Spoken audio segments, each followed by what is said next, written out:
Thanks, everyone. Can you hear me okay? Great. Thank you so much for that introduction. I thought I would start with some gratitude and apologies. I wanted to start with gratitude because I'm so grateful to Daisho Roshi for inviting me to speak about lay practice today, but also for her commitment broadly to lay practice in general. I know that this entire month, the weekly Dharma talks have been focusing on aspects of lay life, and I really look forward to hearing them all. I'll be on live when I can, and I'm looking forward to hearing recordings for those when I'm away. I really think this is a wonderful moment in American Zen to focus on the question of lay practice. So I have so much gratitude and appreciation for you being here today, for supporting our practice together. And it made me think if you do have the ability to offer dana, I would love for you to share it with Great Tree, especially there is a fireplace and chimney repair fund going on. And even if you have $1 to help them fix one brick, it will bring a lot of warmth and light to people for many, many years. So I hope if you have the chance, even $1 would help move towards fixing that. So as for me, I want to kind of emphasize and really apologize that I have nothing to offer here in this talk except for my own experiences. In fact, I want to share more of my mistakes than any kind of lesson. So I want to thank you for maybe listening to me and forgiving me for sharing so many errors of practice with you. But I really look forward to a discussion, especially where your own practice discoveries in your practice and our communal practice might be able to enrich this conversation. So if at any point you can't hear me, to go ahead and shout out and interrupt me, please.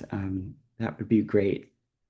So I'm going to try to trace a pretty simple story. I'm using that title, How Great Ancestor Keizan Shapes My Lay Practice, as a way to give some kind of structure to the talk.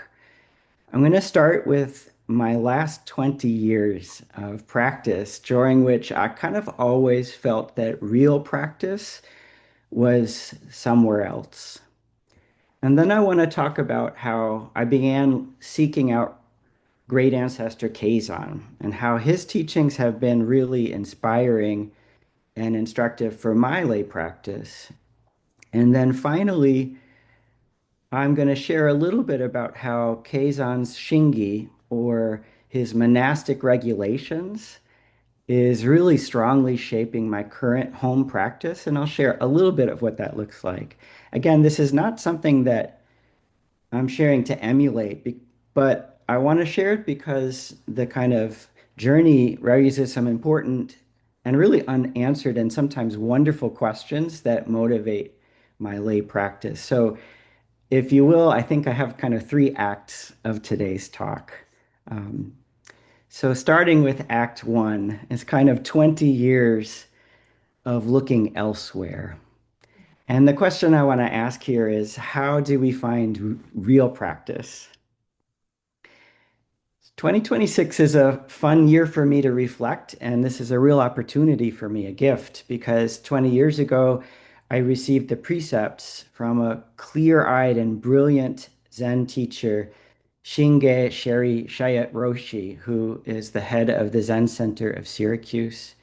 So in Dharma years, I'm a 20-year-old, but very honestly, I feel like a child that has um, so much to learn and so little real, genuine insight. So I took the precepts when I was living in Ithaca, New York, studying in grad school, studying art history.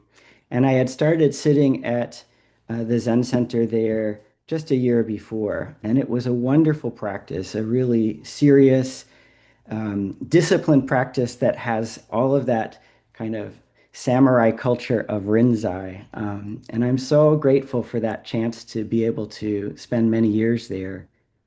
But I started meditating on my own long before that, actually in my teenage years, mostly guided by cassette tapes back in the day and kind of self-help guided meditation, self-help books that would teach you different kinds of meditations. One of my favorites I remember from when I was much younger was the meditation of imagining yourself at the bottom of a lake. And as each thought bubbles up, you imagine it as a little air bubble that floats off up to the top of the lake. And I really loved those moments of practicing on my own.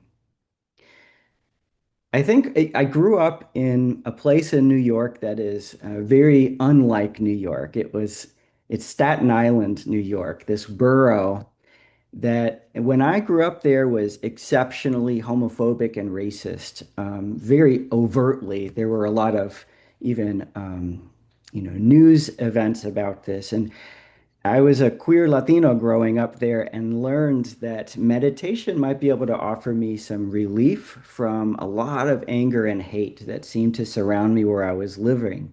Um, I eventually left and I went to college in Western Massachusetts, which I found a lot more congenial. And I did some sitting there occasionally in college with some other folks. And after I graduated, I taught English for a couple of years in northern Japan in Hokkaido. And that's the northernmost island of Japan.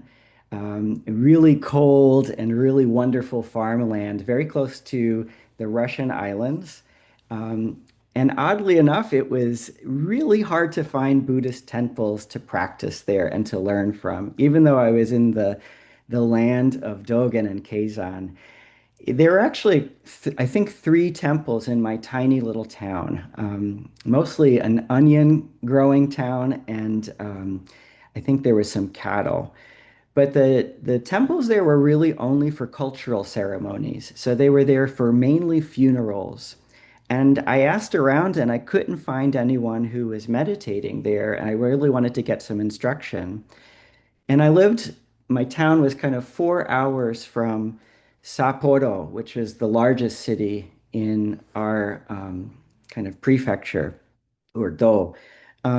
So that was too far for me to be able to find a monastic setting, and my Japanese was not good enough to kind of call around and try to find monastic instruction. So for those couple of years in Japan, I wound up sitting in my very small but really beautiful tatami room and just reading as much as I could on Zen. And I'd love to hear if other people had similar experiences, even in the States, of trying to find their first maybe grounding in Zen practice. So I remember maybe the first book that affected me super deeply was Thomas Merton's Zen and the Birds of Appetite. And I had a really tiny copy of it. It was about this big and so precious to me. And of course, Thomas Merton was a Catholic contemplative, but who found a lot of synergy in contemplative traditions with Zen. Um, and I really admired his writing. My grandparents, on both my Latino side and my Italian American side, were very, very Catholic. My grandfather on my Central American side was actually an ecumenical minister. So my abuela would take me to all sorts of church things whenever I would visit. And I grew up kind of surrounded in their house. There were shrines everywhere, and we would sit in front of some of them. And so that kind of sense of contemplation was something I really grew up with. And it was an easy pivot to some of the Zen teachings. Another one I remember was Philip Kaplow's Three Pillars of Zen, which I'm sure a lot of people have read, a really beautiful introduction. Of course, D.T. Suzuki, who I think is in a weird moment in academic Buddhist studies. A lot of folks are kind of hating on Suzuki for lots of complex reasons, some of them warranted, some of them not. But for me, Suzuki had this sense of wonder and excitement about this, maybe a fantasy of what Zen is, but still was so accessible. And he himself was a layperson. So I just loved the way he offered the English-speaking world a peek into monastic practice. And then I had in my little tiny house in my village, they had this giant, maybe 8-inch thick hardcover visual encyclopedia of Japan, which I loved. I absolutely loved it. It was in English and it had pretty much anything you could ever want to know about Japanese culture, especially really good sections on Soto and Rinzai Zen. So, of course, those being two of the three major lineages in contemporary Japan. So it was really great to understand some of the differences, but also a lot of the similarities. I remember reading some G.U. Kennett Roshi's books. Those were among my first encounters with Dogen, and she was one of the first Zen students that was able to sit, I think it's Sojiji, the other of the two head temples. And of course, as a woman and a Westerner studying there, she had really bridged a lot of the language gaps by being able to fill in with some of the earliest translations, some of Dogen's teachings and some of Keizan's teachings. So then I was practicing very seriously, and I knew that I wanted to take the precepts, the lay precepts, which of course I really love in our lineage. In Japan, they're the same vows you take for monastic as well as lay vows, a kind of vow to follow the precepts and do good for others. And even though I was practicing mostly in the style, because I knew then if you are going to do koan practice and work with those unsolvable riddles, you really need a teacher, and you need that teacher very regularly. It's not the kind of practice you do on your own. So I had really gravitated more towards Soto style sitting. I loved both the philosophy of shikantaza or just sitting, but also the practice. It feels to me so much like what I imagine Bodhidharma brought over and sat for 11 years again, looking at the wall. So for me, it really it just speaks to, I think, my karmic conditions. I remember reading an old translated historical text at that time that said if you want to take the precepts, but you don't have a qualified priest nearby, that you could sit on your own really intensely for days, as long as it takes until you receive a sign. And when you receive that sign, then you can pledge yourself to the Buddha, Dharma, and the Sangha. And it was such a kind of wonderful but strange writing because, of course, so many of us in the US really live far from temples. And in the 90s, when I was in Japan, we were lucky that we had some pictures on our internet, but we really didn't have a lot of video. So there wasn't anything like Zoom to keep us connected over those distances. So I tried sitting, I tried looking for a sign. And it was amazing to me that even after traveling to Japan across an ocean and trying to deal with the language barrier, I still couldn't find a physical Zen community to learn from. Um, so I sat regularly and with a lot of commitment on my own for the 2 years that I lived in Japan. And in that time, Dogen was a really powerful philosophical and theological inspiration for me in reading those translations. And I think Dogen is still one of the most translated of the Japanese theologians. So after those 2 years passed, I went back to the States and I moved to Boston to go to art school. And I started sitting with a group in Boston that was kind of overseen by James Ford Roshi. And then later I had the fortune to sit in Syracuse for those many years I was there. And then finally, I took my first teaching job and moved to metropolitan Detroit, which is an amazing city.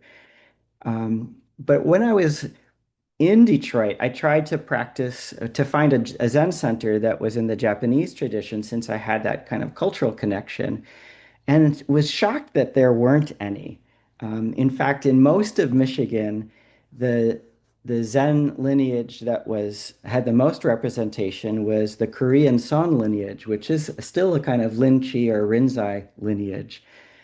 But I kind of believe that there's so much more in common with all of the Zen lineages than differences. So I didn't really care about one kind of linguistic tradition versus another. So I went and I sat in this wonderful Korean Son temple in Detroit. And the practice is a little bit different. I had been doing pretty regular koan practice in Syracuse. And in Korean traditions, you don't have a koan the same way. In the Japanese tradition, you'll work with koans until your teacher is satisfied. Usually, you get a quick ring and go back to the cushion instructions. But you present a little of your thoughts on a koan, and you can do this for years and years. And then eventually, you'll start moving through different koans.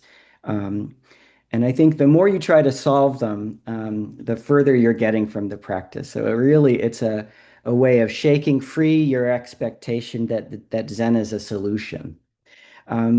In Korean Hwadu practice, I learned that they had something similar, and it of course still comes out of China, out of the Lin Chi or Chan tradition. And in that case, you would get a kind of koan, but you're getting what they call a critical phrase, this Hwadu. In Japan, they call it a wato. So instead of working with an entire koan, you might just get a small phrase like, "Who am I?" And you'll probably have that your whole life. You probably won't change. It's not a kind of curriculum the way it is in Japan. And I really loved that. And I still will use Hwato or Hwadu, especially when I'm doing Samu or work practice, because I think when there's a lot going on and it's hard to concentrate, just having a simple phrase for me can bring me back to my hands or to my feet and to the work that I'm trying to do. So after 13 years in Detroit, I moved to North Carolina, Davidson, for a new teaching job. And I again tried to look for a Zen community. And shockingly, even though I moved during COVID, and that was a really amazing part because so many centers pivoted to online instruction. I couldn't find anything in person in the Charlotte area. And that's when I really started joining some of the online sittings at Great Tree. But at Davidson, we have a Buddhist chaplain who's an amazing person and was trained in that Korean Son style. It's just a wonderful chaplain. Most of the offerings at our college, though, are really for undergraduates who are just beginning meditation. So they're very, very short and they're ecumenical. So they draw from all of the traditions of Buddhism, which is exactly what I think undergraduates benefit from. So with his support, I tried to start an in-person sitting group on Sundays at the college, but usually I was the only one to show. So after a lot of Zoom practice, especially during COVID, I learned to sit, online, but I really longed to sit in the physical space of other human beings.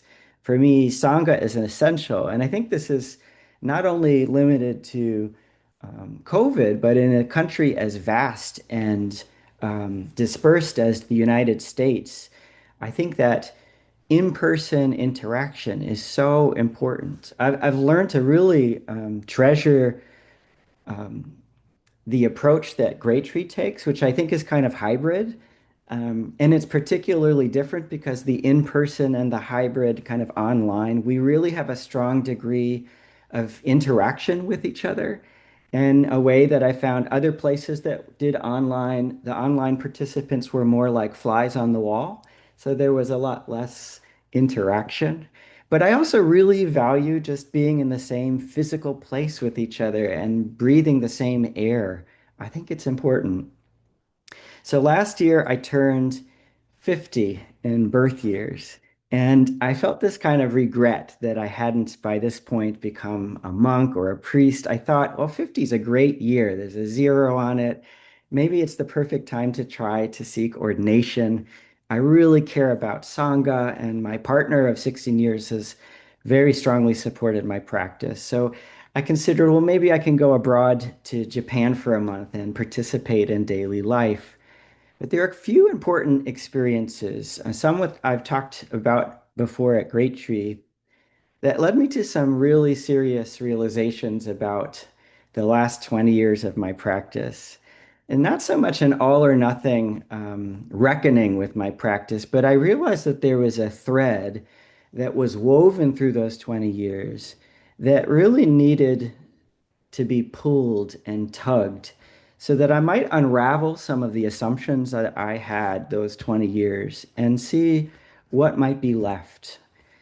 So the first one is this experience of Dokusan with Teijo. It was my first experience, and I hope she's having a wonderful time in Spain right now.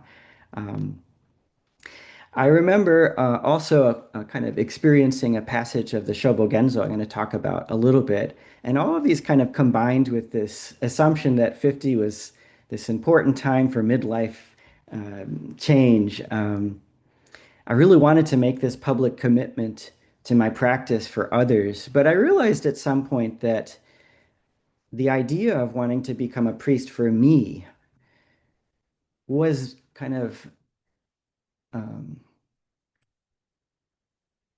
a kind of cover for thinking that priestly practice was superior to lay ordination and lay practice. And so I was talking to Teijo about this desire to become a priest, and she looked at me and she said, I think you should discover what lay practice is. And I remember thinking, well, that's not what I wanted to hear. That has been so formative in my life. It's really kind of resounding with me and almost recalibrated so much of my life and practice. And it reminded me of this quote that I've read before, and you've probably read in Zen teachings. Dogen writes in his universally recommended instructions, why leave behind the seat in your own home to wander in vain through the dusty realm of other lands? If you make one misstep, you stumble past what is directly in front of you. And Hakuin in the Rinzai tradition writes also in his Song of Zazen, he says, we are like the one who in the midst of water cries in thirst so imploringly. So I realized that so much of my practice was about imagining the future, about going abroad, becoming ordained, or going somewhere else or doing something else to make my practice real, to make it meaningful. And so I went to the Shobogenzo to look for inspiration from Dogen about lay practice. And you probably know the Genjo koan. It is one of my absolute favorite pieces by Dogen about how every single moment, everything in front of you, every place that we exist is the moment that koan practice is revealed.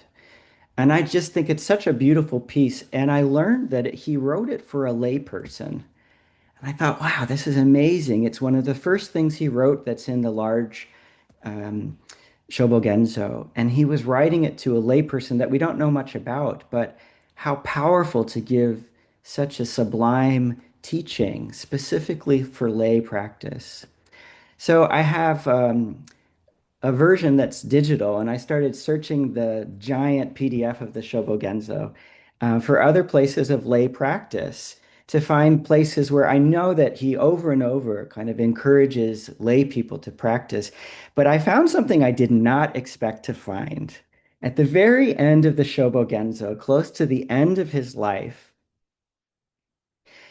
he wrote in a passage that was really about leaving home, about becoming a priest, and he was talking to his priests, his monks.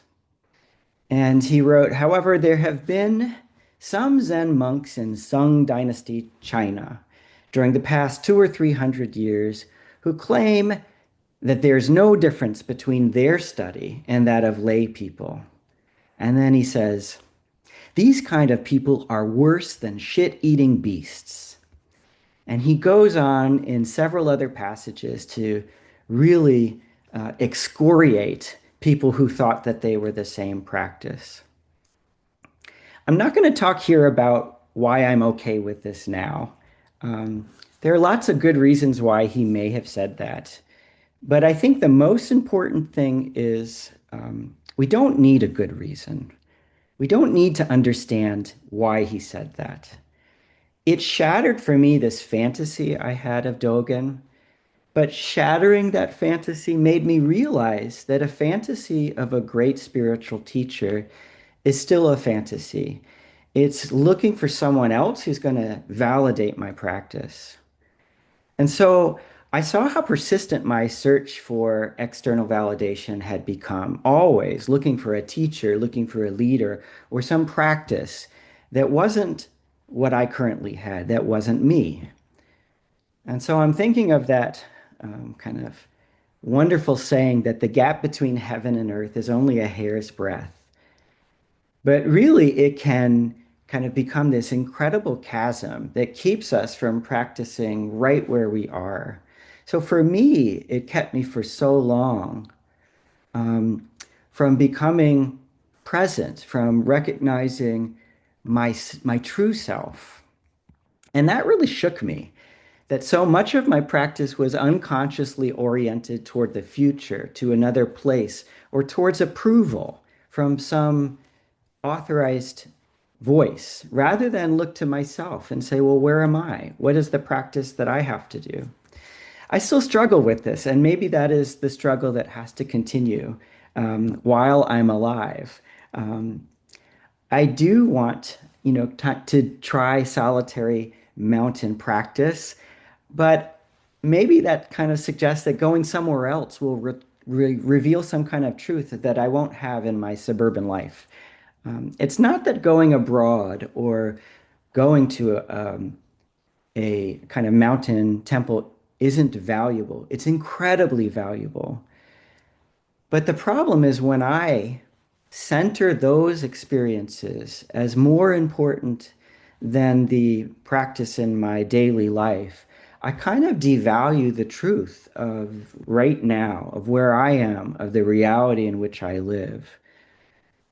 Here and now is the only practice place that can exist for each of us. So I took this as this kind of cataclysmic recalibration that even if in the future my karma allows me to take different vows or to spend time in a temple in Japan, it's going to be useless if I haven't turned to my practice right now and realize this moment as the only place I can practice. Practice only ever exists where and when I am. And that until I'm really willing to let go of the fantasies about what I think practice should be, I'll never really be doing Zen practice.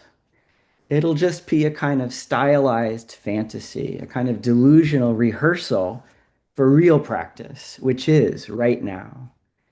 So, this is where I found myself a couple of years ago, kind of searching for a practice that accepts exactly where I am and meets me in the moment that I exist. So maybe as a way of relinquishing my fantasy about an unflappable Dogen or realizing that sometimes great teachers have to say things that sting to shake us free of our attachment even to a teacher, I started reading Keizan. And this is where my Act Two begins. Um, Actually, I didn't start with Keizan. I started with the Vimalakirti Sutra, which was on my bookshelf for forever, and I finally went through it cover to cover. And I was reading Robert Thurman's translation, and I should say that Robert Thurman very recently passed away, and you might know him. He was this incredible translator of Buddhism into English. He was a student of His Holiness the Dalai Lama. And he was a professor for many, many years at Columbia, but he was also more famously Uma Thurman's father. Um, his translation of the Vimalakirti Sutra is known for its academic and philological rigor, and maybe that's why I kind of postponed reading his version for so long. But I loved reading it. It's a really beautiful text in which a layperson, Vimalakirti, is described as one of the greatest bodhisattvas of his age, maybe second only to Shakyamuni Buddha himself. I think that there are many kind of humorous and funny as well as profound moments in the sutra, but I recognize that there are many other people who read it differently. But scholars today kind of think it's an apocryphal text, so it probably didn't originate in India, but maybe later in China as Buddhism is coming right over to China. But I was always struck by this figure of Vimalakirti, a layperson who lives without attachment. And so I wanted to share a couple of quotes. You're going to detect what was historically a deeply chauvinist and male-centered culture. But still, even with those problems, I think that there's some instruction there on what renunciation should be. He says, well, what is real renunciation? Of the true bodhisattvas, the mother is the transcendence of wisdom. The father is the skill in liberative technique. Their wife is the joy in the Dharma, and their home is deep thought on the meaning of voidness. So, what he was really saying was that you can renounce, even married at home, if you know what renunciation is. And then he said, talking to people about renunciation, you should cultivate yourselves intensely to conceive the spirit of unexcelled perfect enlightenment. That in itself will be your renunciation and high ordination. It is the bridge over the swamp of desire without grasping and free of the habits of I and mine. It is without attachment and without disturbance. So when I read this, I realized that the process of leaving home or, the process of a kind of monastic ordination isn't actually dependent on physically leaving the house that we grew up with and moving into a monastery. In fact, when I think back, way back, I've seen some monastics actually get pretty attached to their monastery, almost possessively, as if they had a little piece of territory that was theirs. It was very, very small, but it was theirs. And so I realized through Vimalakirti that actually that real practice, the real practice of leaving home, is not only about moving your body, but letting go of even the house that you live in. So leaving home is not necessarily accomplished by going somewhere else. That can make it exceptionally powerful. But really, it's about relating to our environment as always changing, as impermanent, and as practicing life in the midst of that impermanence and living with humility and recognizing that we ourselves are constantly changing. So, stability, oddly enough, doesn't come from our surroundings, but from our willingness to meet change. So I was so moved by this. I found this great Japanese calligrapher on eBay, and I commissioned them for the best $20 ever to write Vimalakirti's name for me in characters. It's really, really small, but I stand it up on my altar.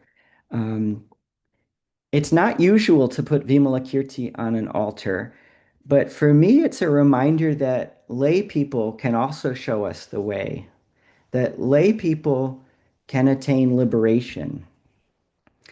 And I realize I really want to see that more. Since in practicing in Soto, I find that it's very hard to find images of lay people who are recognized as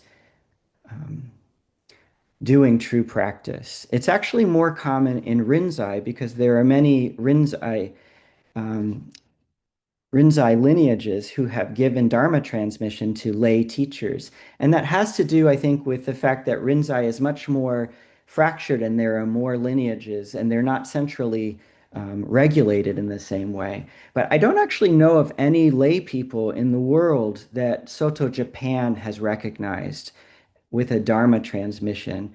And in fact, they've only recognized the first female Zen master very recently.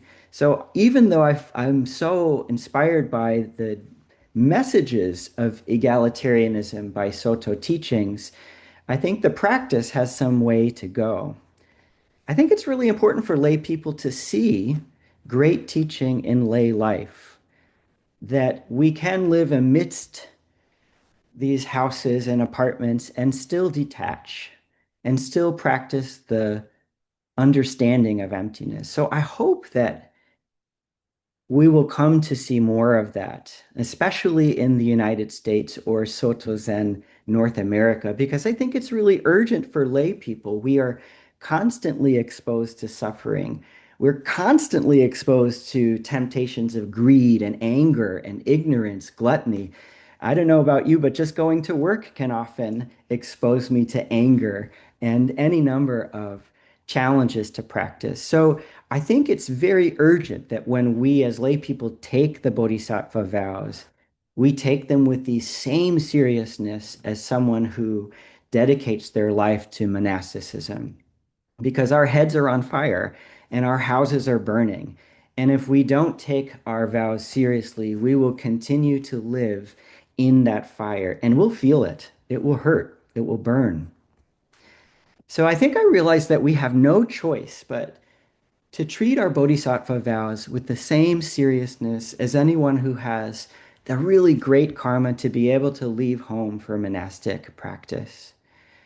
The trick, though, is that the way that East Asian cultures in general, and Japanese Zen in particular, have historically incorporated Zen teachings, it came at a time when when Japan was a series of these feudal, pre-modern governance kind of structures. And at the time when Buddhism came to Japan, there were already many indigenous religious practices, and among them was ancestor veneration. Very, very important, as well as worshiping local kami or spirits.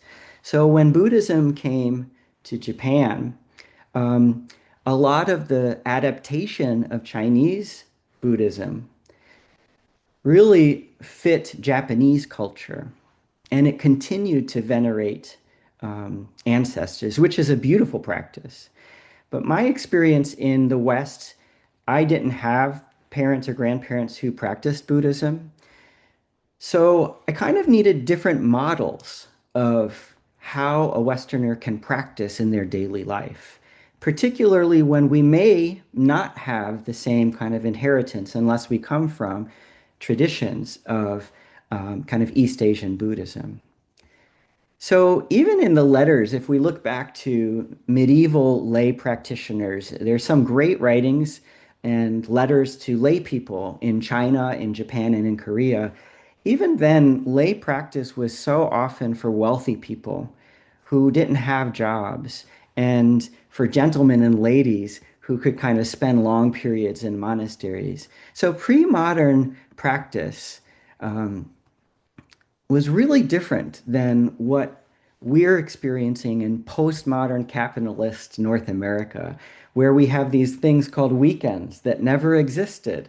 And we have evenings, which we might be able to devote a little bit of time to sitting. And that means to me that we might be able to rethink, and we might have to recalibrate what Zen practice is. If in Japan it had so much to do with daily veneration of ancestors, and it still does, in America and actually Canada and most of the West, it so often has Zazen at the center of that practice. So this is where Keizan Zenji's writings have been so important to me. Not directly because so little of his writing compared to Dogen is available in English. The Denko Roku is available, but that is a beautiful writing, but it's much more traditional. Actually, through a lot of academic research, I read a beautiful historical writing in English by the French scholar Bernard Foret that looks at Keizan's role in the modern Zen school. It's really interesting that Keizan's been called the mother of Soto Zen, and Dogen is called the father. And I've always loved this image because I felt like, wow, that's a really weird pre-modern gender bending, or at least kind of loosening of strict gender expectations. And I've loved that because Keizan, he kind of has a maternal presence for me that feels comforting and all-encompassing and welcoming. And in that historical writing, people suggest that it could have to do with the influence of women in his life. He writes extensively about his mother and his grandmother and his devotion to Canon, or Kuan Yin in Chinese, but he says almost nothing about his father. So there's a quote that he says, when his mother was 37, my merciful mother dreamed that she was swallowing the warmth of the morning light. And when she woke up, she found that she was pregnant. With this prayer on her lips, for 7 months, she prostrated herself 1,333 times each day, pregnant, and recited the Canon Sutra. Later, all the events that marked my life, he says, were determined by my maternal prayers to the venerated Canon. So for me, this is very personally significant because I've always gravitated toward women teachers. I have divorced parents, and my mother really raised me and my brother largely alone. And I've always found her strength to be superhuman. And her strength is a real big part of what shaped my life. Um, I actually, the reading that made me purchase a really inexpensive, but I think super beautiful canon that is on my altar as well. And I've always loved her. Not only do I think it's very important to see a woman on the altar, but also for me, a woman of color on the altar. I can't tell you how important that is to my practice when I do need something outside of myself to strengthen what's within. And I love Great Tree precisely because it's a woman's temple that welcomes all genders. I think so much about women's practice traditionally by kind of patrilineal culture is often restricted to the home, but actually, that historical restriction opens up some of the best places for lay people today to devote themselves to Zen concentration. And that's where I think thinking about your daily life and your daily experience as actually the site of the best practice we can do in the West is a really inspiring piece. And I think that Keizan really saw that. He ordained the first woman in Soto and he transmitted his lineage to her. And I think that in America, so many of our greatest centers are headed by women. This to me is one of the great gifts I hope that um, Western Zen will give back to Buddhism all around the world. So I've been reading then this group, this bunch of readings called the Keizan Shingi, the rules that he set out, but actually it was recorded by his students later on. And I actually have a secret love of housekeeping books. One of my greatest fiction, my favorite fiction books is Marilyn Robinson's Housekeeping. And there are all sorts of great books on housekeeping that I've always loved to read. And I'm amazed at how much Keizan Shingi might read that way, as you're just taking care of your home, in his case, the monastery. So I remember reading about this and thinking how great it is that he has outlined this beautiful daily structure. It's a structure he borrowed from Chinese small temple writings, but he put it in place for so many of Japanese temples at the time that were exploding. Soto Zen was really growing around the country, in part because it also really welcomed lay people in a way that Rinzai hadn't done. And also because it really, he saw the monastics' job as really taking care of the spiritual lives of the Danka or the parishioners that were living near all of those temples. So it really gave me a kind of inspiration to meet daily practice where you are in your lay life. And so for a year and a half or so, I've been working to write down my own shingi, kind of lay practice that is really drawing from Keizan's Shinge. I even vibe coded a website. So every morning I go on and it refreshes and it tells me what my daily tasks are and my daily chants. It's really streamlined. Um, and so it looks and sounds different from being in a monastery. But I wanted to share just a little bit to close with what my practice kind of looks like. I think the important part for me is that this practice has to be one of discovery because we don't exactly have the role models for very serious lay practice, but also empathy and compassion. I think as lay people, we can't beat ourselves up for not being monastics. We have to practice with the same seriousness and compassion that monastics and priests do because I think we're so exposed to harmful karma. So it's really urgent for us to take up lay practice and give it the seriousness that it deserves, but also to recognize the joy and maybe the liberation it might be able to breathe. So this is my last thought is thinking about how Keizan, my practice kind of comes full circle.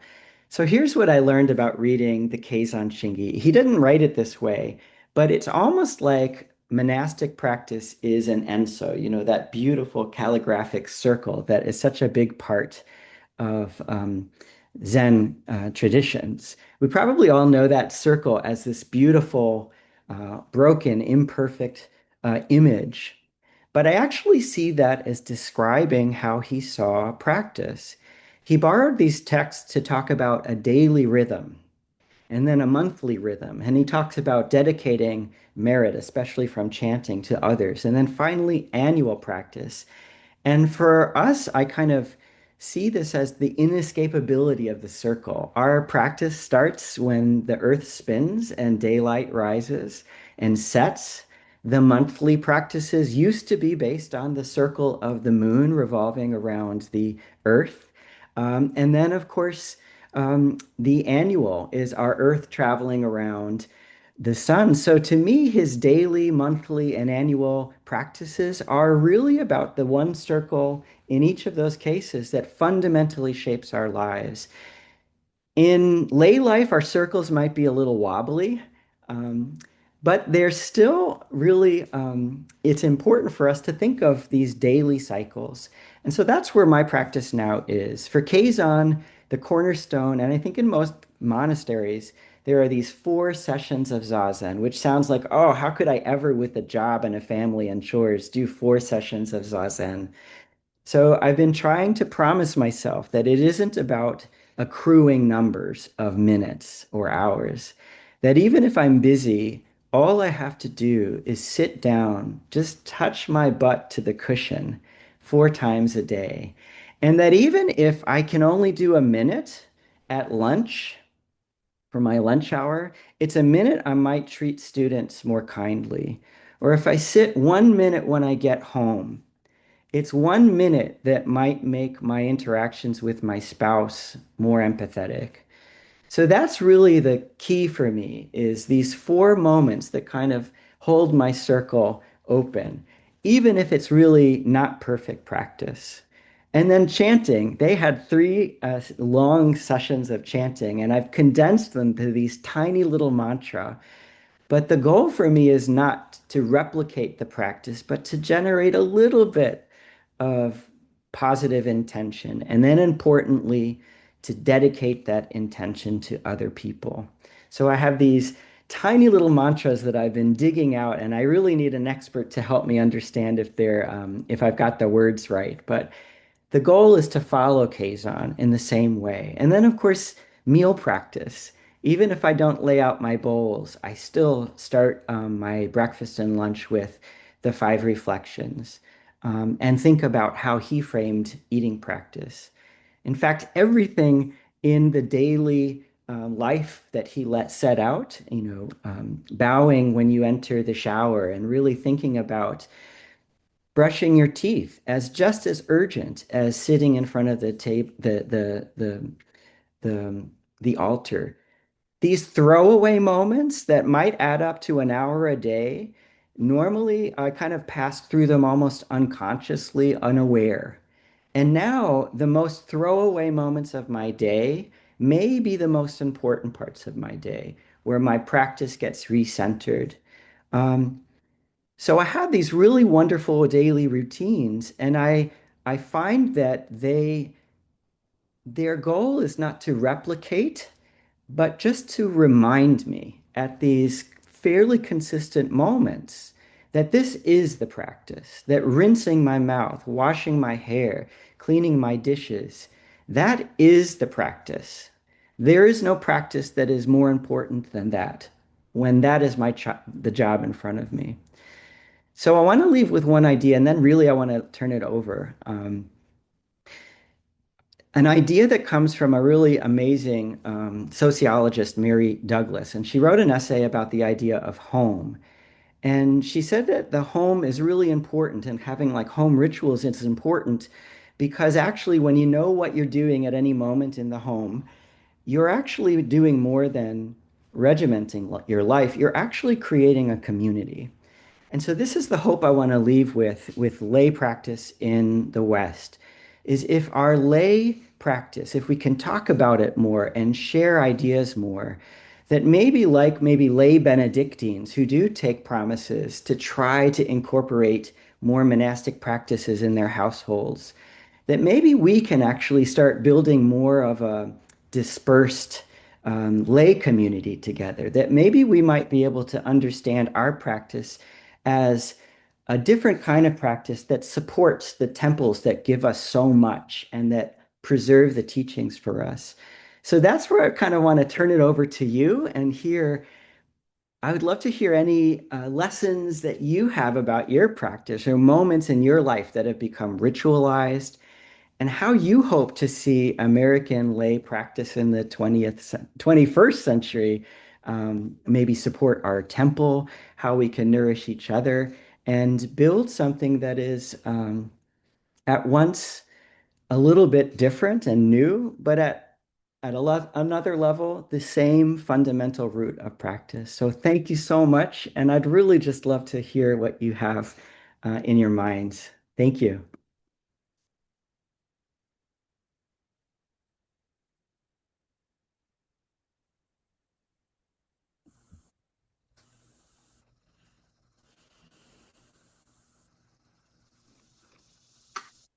Good morning. This is Dina Piedita.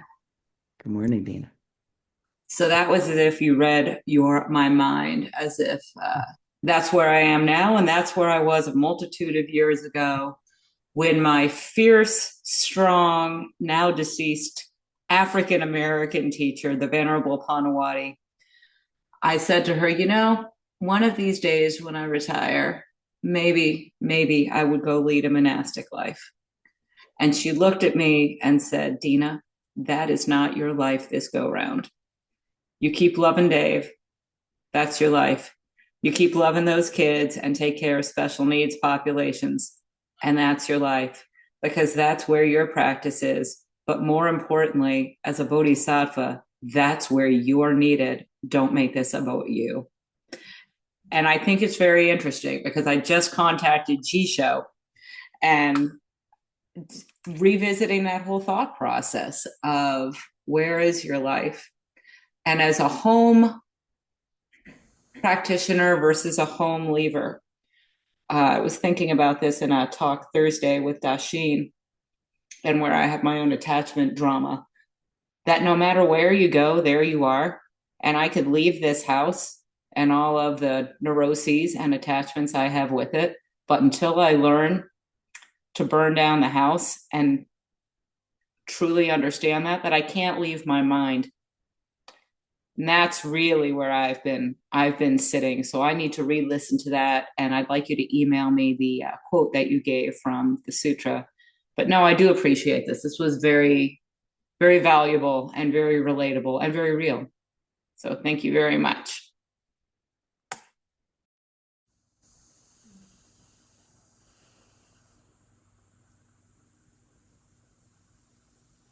Daisho, me too. Me too. This is Jacqueline Marina.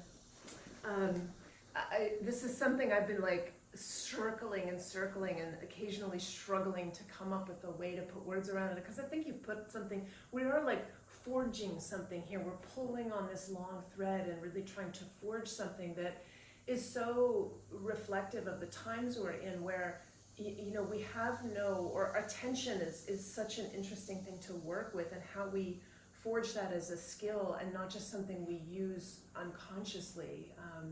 And in this time when things are feeling like more decentralized, which can also feel chaotic, but there's also this rejection of this kind of top down, which I think has been necessary for a long time, but we don't, it's not about rejecting mastery, it's about rejecting, someone telling you what your practice can be in a way.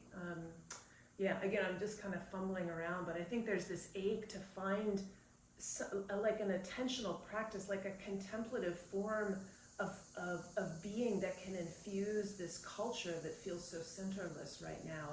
And how do I infuse this? Because I can't just tell my neighbors, well, you should go, eat gruel and wear clothes you don't like. Like, that's never going to happen. but but maybe there is this way of infusing by my practice and in proximity to people who would never touch this, something a little more contemplative that maybe I don't even see the results of in my lifetime, but have this confidence that maybe we could forge something new. So thanks for fumbling around in this and just giving me like language and ways of conceptualizing it. I think Deleuze and Berson would also approve of this.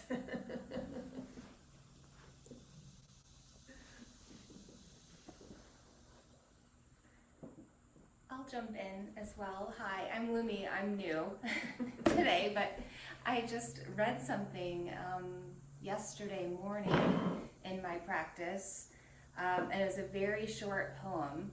It was a new poetry book that I'd opened up, and I just kind of flipped through and found this really short writing, and it said, "A radish farmer points the way with a radish." And that was it. I closed the book and set it aside and dropped back in and just kind of laughing. And I was like, oh, and just the way that lay people, anybody who knows who this radish farmer was, underneath the garb of the radish farmer, and that we can learn so much from the lay people. Yeah. And sometimes I also feel like we're on the front lines, out there, and we're cloaked, out there on the street, and so it does carry this, like, to me, a deep level of responsibility, and responsibility to my level of integrity that begins within the secret places of my home. In those places that then, if I cultivate that integrity with myself in the places that nobody sees, then, like bowing in front of the shower, I love that. I never heard of that. I'm going to start doing that. That when I go out into the world, it's going to translate. It's going to be felt on some level.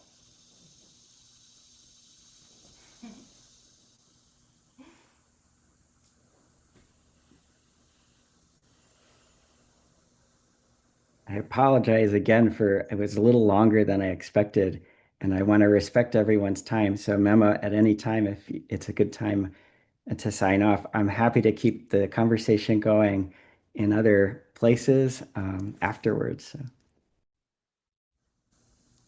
Does anyone have anything else that they would like to share before we close?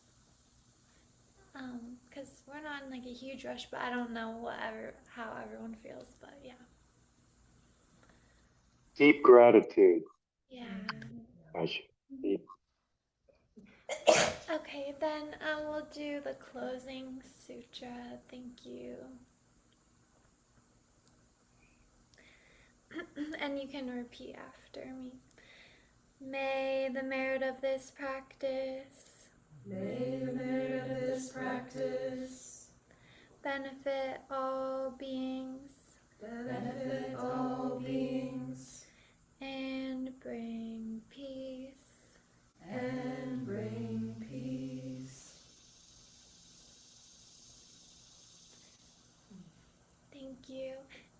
announcement is that we do have an intro to Zen tomorrow, Sunday on Zoom, and that'll be at 10:30, I think. But let me just make sure super quick. Yeah, 10:30 a.m. Through Zoom. Someone will teach about that for anyone who's interested. And thank you so much, Daisho. I appreciate Thank you, everyone. I really appreciate it. Take good care. Thank you. Hi, Mema. Hi, Della. it. Bye. Hi, Carrie.